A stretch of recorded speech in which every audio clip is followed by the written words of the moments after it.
Ka 500 dayon balik duha ka quarter. Dayon reinstate nga 350 dako gid siya ma'am. Sige daw. Reinstate, 2 350. quarter. Iyo, unahang reinstate ma'am. 350. Reinstate.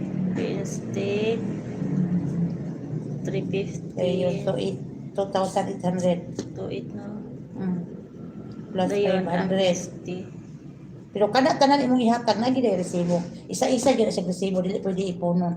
Lahi-lahi man sa transaksyon. Sige lang, tulan ang ano ma'am para mo balik lang kadala pud imong ID. I-payment lang sa last karon.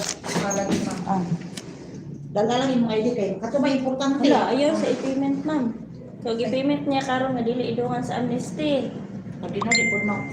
Laps collected man siya, dili siya mapinta. Mas mayo nga idungan na lang gid niya ang kuan. Ayo siya malaps collected man gud ka. Ila din kwarta ka para madungagan na lang na. 3,650 man ang dapat kuan. Ang bayro